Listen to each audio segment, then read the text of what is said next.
It's coming. What is coming? Death. Is all around us. That was ominous and very morbid. But welcome to another fun episode of The Sons of Haddonfield. As always, I'm Ian, and this is Josh. I love how it's very ominous and dark. But it's like, welcome to another fun episode. Well, yeah. It's only about death. Because it's fun when it's not you or someone you know. Is it? If it's on a film. Oh, okay. Oh, let me specify. Okay, we're good there. As long as it's on film, we're good. So you're saying sorry. snuff films are Sorry. good. Fictional movie film. Okay. Like, Whew, you're going to get yourself in trouble with this one. no, I'm not, because I clarified, covered all my bases. Film murder is fun. Real murder, not fun. The do's and don'ts. Well, we're going to be talking about a very fun franchise dealing with death. Final Destination. Final Destination franchise, one of my all-time favorite franchises, even though there's a couple movies I'm not incredibly fond of in the franchise. There's at least one that is not the best, but, you know, it's art and everyone's entitled to their opinion. Our opinion is that we're not a fan of one particular one. Of two for me. At least. But you know what? So, obviously, I think we all know that Halloween is my favorite franchise. You love Nightmare on Elm Street and Scream. Mm-hmm. The Wes Craven films. The Wes Cravens. Here's the thing, though. I'm not going to go out of my house and be afraid of Michael Myers. You're not going to go out of your house and be afraid of Ghostface. I mean, I might. If there was a dude chasing me with a knife or someone trying to kill me in my dreams, I might be afraid. But then you'd wake up. But yeah. And if Ghostface was coming after you, you just kick him. You know, just beat him up. He's fine. He's usually a... Hurdle a chair, he'll chair. Yeah, you know. He's not supernatural. He's just a person. So, the Final Destination franchise, for not being my favorite franchise of all time, like, it's one I really like. It's one I keep in high regard. But it has honestly shaped me in my life outside of film so much. I was realizing as we just did our rocks through to film this video. I'm like, you know what? I am terrified of heights. I don't like to fly. I will fly. I don't like to, though. I hate it. I will not go on roller coasters. And I'm like, I was trying to think back, like, when did I become this way? Like, was it pre-Final Destination came out? Because I would have been, like, a young teenager when the first movie came out. Like, was I already this way before these movies? Or having seen these movies at a somewhat young age kind of shaped me into having these anxieties that I, like, so fearful of today? Well, you know what you need to do then? Watch them over and over and over again until you're not afraid of them anymore. I don't think that's gonna help. You gotta look the Final Destination in the face and do what Nancy does to Freddy and says, "I'm not afraid of you. You have no power over me." You get the power back and own it. Roller coasters definitely have power over me. I'm saying you can work on it. I'm not brave enough for this. Last time I went on a roller coaster, I sobbed like a baby afterwards. And a grown person had to come, like, tell me it was going to be okay, and I didn't have to ride it again. This was a few years ago, not when I was a kid. Works in progress. Well, let's dive into this, shall we? Yeah. Final Destination. The classic. Came out in 2000, directed by James Wan. He directed a later movie in the franchise as well. Final Destination 3. Yep. So this one stars Devon Sawa and Ali Larter. Sean William Scott are some of the title characters. This one deals with a plane, an airplane. Boom. Yeah. So they all start off the same. All the Final Destination movies start off the same. Someone has a vision of a catastrophe that is about to happen. They freak out, they panic, they try to get as many people away from the catastrophe as possible.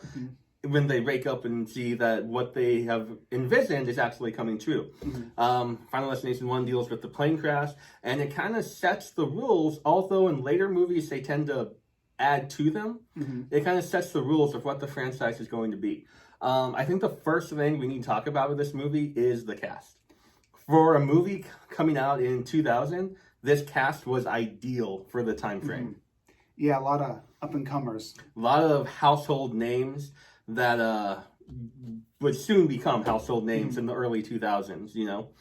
And let's not forget, Tony Todd also is kind of a face of the franchise. Yep, he's in all of the films, save for one, but we'll get to that in a little bit. Because we have to talk about that. He plays William Bloodworth, at least in the first two, that's his character name. Now, he has that name, but what do you think he represents as a character in the franchise? I think Tony Todd's character represents death, or at least the conduit for death, that he delivers the information about some of the rules and some of the mysteries of what's going on throughout. I get that vibe too. I get that sense that he's always there. He plays a coroner. His character is a coroner. He's always around death in that regard. But he's very mysterious in the way he speaks.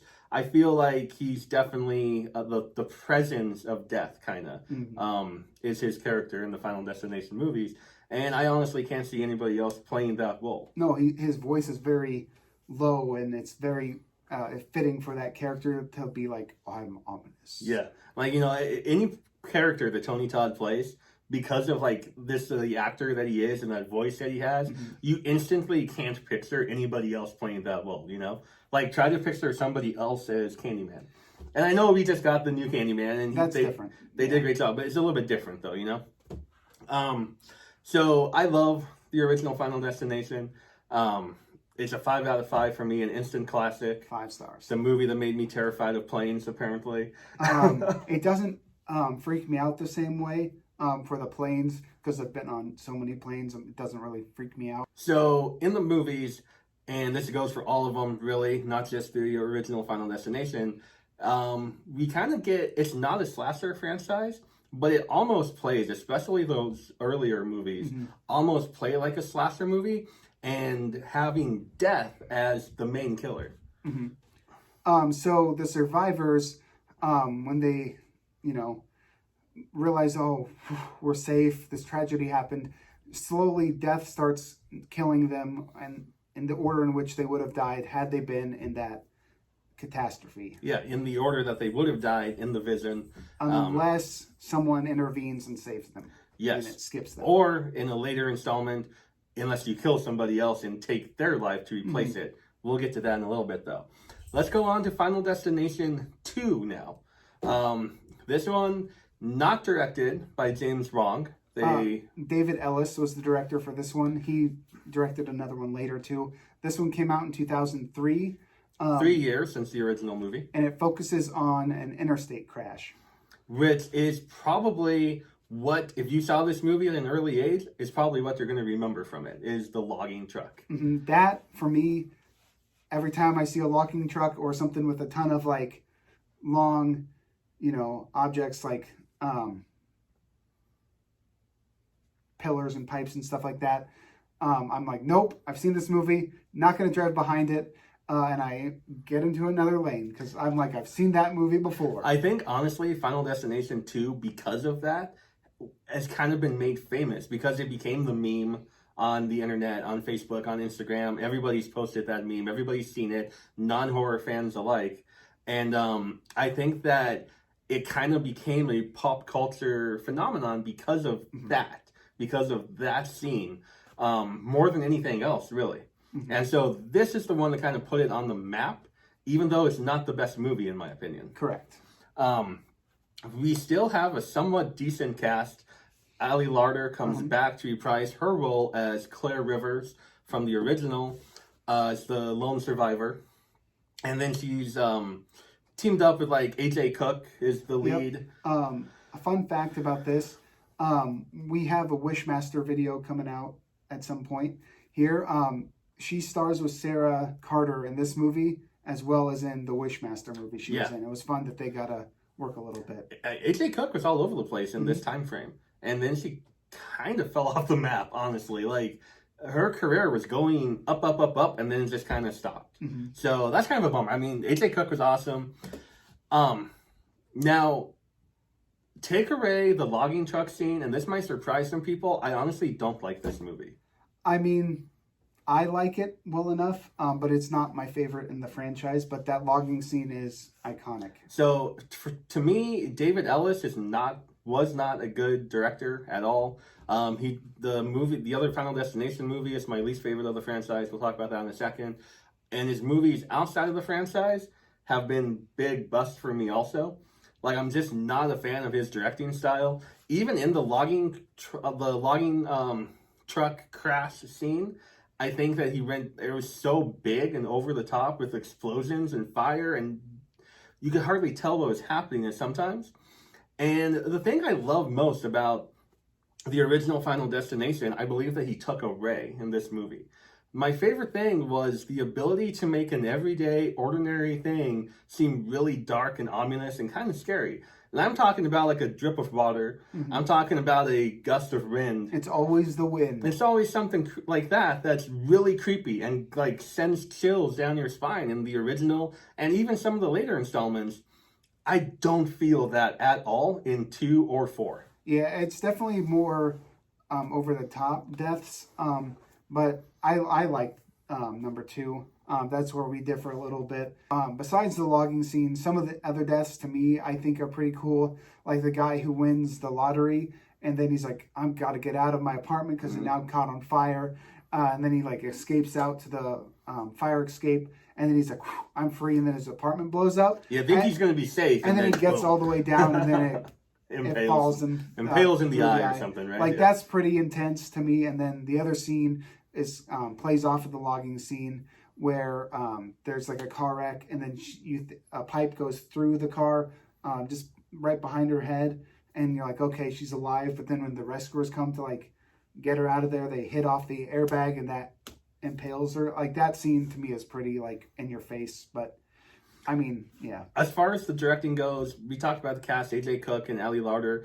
One of the bright spots for me is actually Vanessa Machado being in this movie, who I personally love from 6 Feet Under. I'm a giant 6 Feet Under fan, so seeing her in this movie is always fun. That's about it. I honestly was pretty disappointed upon my rewatch of this movie. Mm-hmm.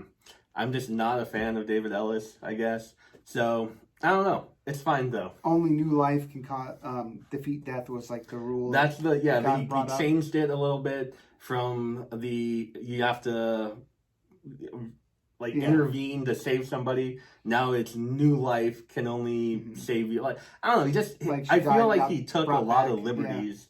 Yeah. And I don't know if that's what the producers and writers told him to do, but I feel like he took a lot of liberties and just kind of reimagining the franchise a little bit when we had a really good formula going with one.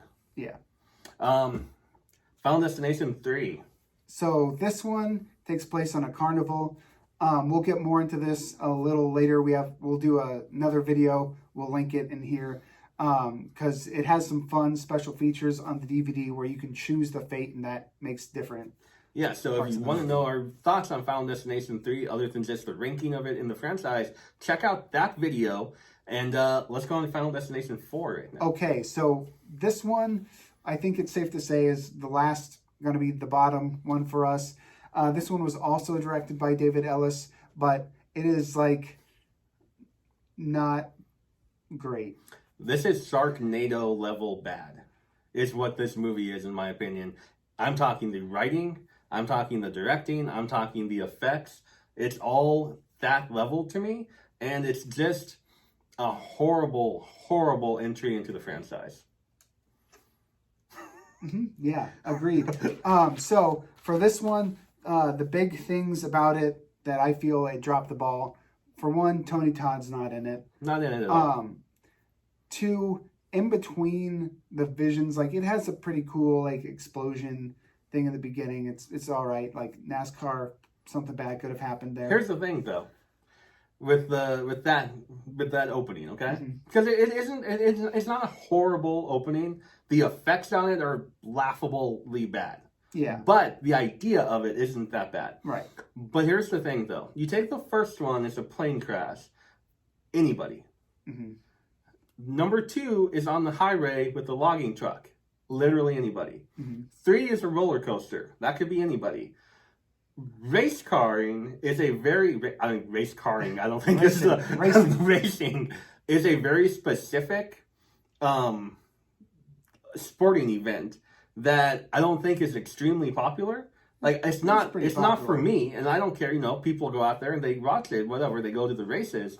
I just like even if it would have been like a basketball or a football or a hockey game. I don't like hockey, but it could have been hockey. I feel like that's more popular than race car. I don't know. I feel like it's a very neat opening that I probably had a struggle identifying with because I would never be there, and where I would be at an amusement park or I would be on an airplane. Yeah, and that's not necessarily the movie's fault, like that it was so niche. But what I don't like about it is like, so the premonitions, like in between those, it shows like really, really, really bad CGI of what's going to happen, and then it happens. Like, don't show me the cheap, cheesy CGI like icons. It's like a screensaver from a computer pop up, like with a horseshoe and a ball and chain, and then it shows the racist dude and he dies because the horseshoe falls and the ball and chain drags him. Like, don't. That's not necessary. That itself takes me out of the film. It's literally like watching a cartoon. It is called McKinley Speedway. Yeah. Which was a nod to the town. the third one. Yeah. Ian McKinley, but also the town is called McKinley in the third one. But like, yeah, I completely agree, and I think it came out in 3D. Yeah. So they were really pushing that over the top. It was the late 2000, early 2009, I think, and so everybody was doing that 3D effect, and it's just bad. It's a bad entry into the franchise. The cast is horrible on it. It does have some fun nods, like if you're a fan of the CW shows. Some of those actors later are on the CW. Yeah. For the fans of those. Which are also pretty bad nowadays. Opinions. But to me, one of my favorite parts of the movie, I laugh, like it has a bright spot. Where Krista Allen puts tampons in the kids' ears. Like, to me, that's really funny. And every time I've seen it, which it's only been like a handful of times, like that scene cracks me up when she puts the tampons in her kids' ears. Yeah. Like that, I laugh. That's good. That's funny. Let's move on from 4. I gave it 1 star out of 5. I gave it 2, but I mean, that's like one of my lowest. So but that was 2009, and then I feel like they're like, oh my god, we messed up so bad with this movie. We have to put out a proper ending to this one, and they put out Final Destination 5, and it kind of brings back all the feelings of like the original like trilogy of Final Destination, and actually makes that ominous and dark feelings and tones. They bring it back, and Tony Todd is back. And the cast is good they again. did right. They brought back Tony Todd. It's all Problem Tony solved. Todd, you know. So this one came out in 2011. It deals with like a bus on a bridge Company collapsing. retreat. Yeah. Yeah. And so he's like, I don't want to be here. My girlfriend broke up with me. And then he's like, wait, the bus is going to fall into the water and the bridge is going to collapse. Pretty scary. Yeah, if you're on a bridge and you're just sitting there, I think we've all kind of thought like, oh man, what if this bridge like collapsed right now and we have nothing, like nowhere to go? I think we've all kind of thought that as we've been sitting on a bridge. I know I have in like California and stuff when I've been on vacation, but it's a return to the franchise for me and a proper ending to me. Mm-hmm. I really like the young cast that we get in this movie, kind of led by Nicholas D'Augusto, who I enjoyed as Harvey Dent on Gotham. And Emma Bell. Emma Bell is also in. She does a great. good job. Mm-hmm. Yeah. And David Koechner, or Koechner, however you say his name, Koechner, I don't know. But that dude, who you'll instantly recognize, is a great addition to this cast also, who I find funny also works at a paper company. Like, the company is a paper company. Yep, and he was Todd Packer on The Office. So I always get a kick out of that. And we also have one of the characters from the Friday the 13th remake. He's in this one and does a nice job. So it's a nice young cast. I honestly just love that they brought it back. They brought the feelings of the original back, how any small thing that happens could be setting something else up. And I like all the little nods where it's like something bad could happen and you're like, oh, this is the way the death is going to go. And then it's completely different. Yeah. Like you think, oh, it's going to be the water with the electricity, but it's something else. Yeah, something completely different. It sets it up very nicely. So this film has one of my favorite death scenes. Not my favorite, but one of my all-time favorite death scenes from the franchise.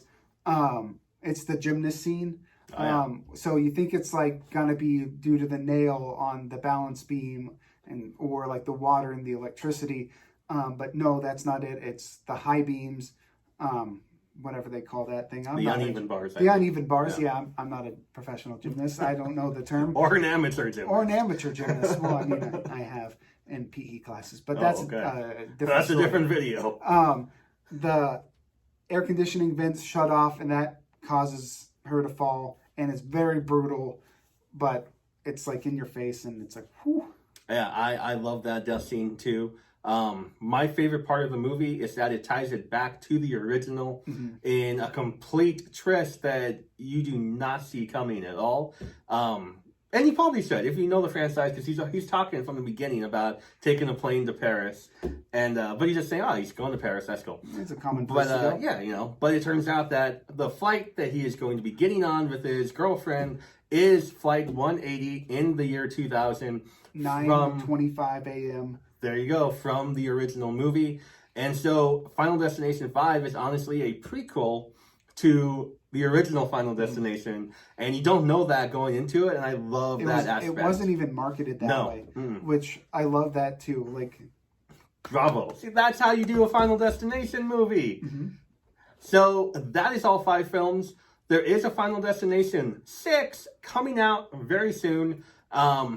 I don't know, since the 5 tied it back to the original, I don't know how they're going to go. If it's going to be a sequel, if it's going to be a prequel, if it's going to be a recroll, one of those reimagining things that Scream has taught us. I don't know what it's going to be, but I do know I will be watching it. Definitely. So before we give out our ultimate ranking of it, I want to ask you your favorite opening of the franchise and your favorite kill of the franchise. So to me, my favorite kill is the logging scene, because that's the only one that really stuck with me, that like I can point to and say that caused me to be afraid of this, like on a highway, that not going to do it. Whereas roller coasters, I'm just not a fan of them, but I mean, I'll go on them. People go on them. I'm sure, yeah, let's go. Even though it might terrify me a little bit, I'd probably do it. But like seeing the logging truck on a highway, nope, not gonna do it. I've seen that movie. So that's both, right? That's your favorite opening and favorite kill. Well, I mean, it's definitely my favorite kill. It's a little over the top, but it's fun and I like it. But my favorite opening is actually from Final Destination 1, because it seemed more real. Like you could sense Devon Sawa's terror and stuff. Like when he's like, guys, we gotta get off the plane. Like his acting is just on point, and you're like, oh my gosh, he's freaking out. Like it feels real. Like, and that's why that one's my favorite opening. I definitely think Final Destination had the best acting, probably followed by 3, in my opinion. For me, my favorite opening would be the roller coaster from Final Destination 3.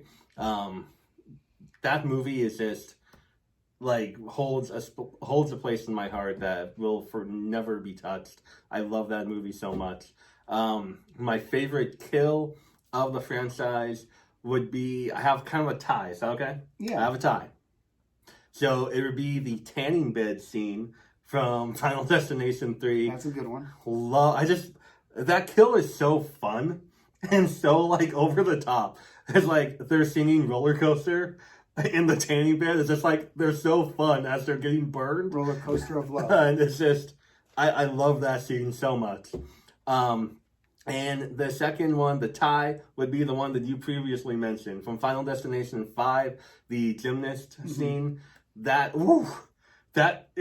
ray sets up the tension like you talked about, because the nail falls on the balance beam, and you're thinking, oh my god, like just the tension that builds, because like, you don't want to step on a nail like that. It's just, and then it's okay, like, whoa, she made it. Okay, we're good. We can breathe a little bit. And then the next gymnast goes on and steps on it, and then that causes the next thing to happen, which causes the next thing to happen, which causes her to die. And so, like, that is just awesome. I love that scene. Yeah, and, like, the special effects are pretty good in that. Yeah. They have actually pretty good practical effects in 5. They have some bad CGI mixed in there, but they do actually have some good practical effects in there, too. Agreed. So, here you go. Here's the time. Give us your franchise ranking starting with number 5. So number 5 for me is Final Destination for the Final Destination. I'm glad it wasn't the final. So from there, we go to Final Destination 2. That one, to me, it's fun, but it's still not my favorite. And then Final Destination, this is where it gets tough because they're all ranked the same. They're all so good. I'll give these 5 stars. Final Destination. Dang, this is tough. This is tough. I put the pressure on him. Final Destination 3. Okay. Even though it's really fun and always gives you a unique viewing because you can play with the DVD and select which way you want it to go. Final Destination 5, because it felt so fresh, is going to be number 2. And they bring back and it ties in and that nice twist there. That's number 2 for me. Number 1 is the original. The original Final Destination. Final Destination. Yeah. Awesome. So for me, it's a little bit different. The first 2 start off the same for me. Number 5 is going to be The Final Destination or Final Destination 4. I don't even own that movie and I own all the other ones. I'm a completist usually. I can't bring myself to spend money on that crappy movie. Fun note. I wouldn't own it either, but it came in a 4-pack and I didn't own the other ones. You were forced into it. And so I was forced to have Final Destination 4. So Final Destination 4 for me at number 5. At number 4 for me is Final Destination 2. I don't know. The logging truck scene, amazing. I love it. It terrifies me to drive behind logging trucks, like you said. The rest of the movie is kind of bland for me, not my favorite. Number 3 for me would be Final Destination 5. It's a great return to the franchise for me. It's a great ending to the franchise for me, so we'll see what the number 6 is all about. Number 2 for me is the original Final Destination. It's a near perfect film in my opinion, but even more perfect is Final Destination 3 with Mary Elizabeth Winstead. That comes in at number 1 for me and my favorite in the series. So a little different, but overall pretty Close to the same. Let us know in the comments below what your favorite Final Destination movie is, what your favorite opening, and what your favorite kill from the franchise is. We would love to know and discuss that with you all. Thanks for sticking around, watching our video. It means a lot to us. We appreciate you. Go ahead and like and subscribe. Hit that little bell to get notified every time we post a video. Also, share it on Twitter and Instagram, Facebook. Share the video wherever you want. That helps us out a lot. It does. Also, you can follow us on Instagram, if you please, at Sons of Haddonfield. My personal account is Horror Sensei. And I Back Joe. Follow us on Letterboxd at Husker Sensei. And I'm I Back Joe. And on Twitter at Haddonfield Sons. Remember, click the link in the description for the video on Final Destination 3 that we have out for you guys. You don't want to miss that either. And until next time, remember, there is somebody walking behind you. And always look both ways before crossing the street. And if you have a premonition about an impending doom, listen to yourself and not do the thing.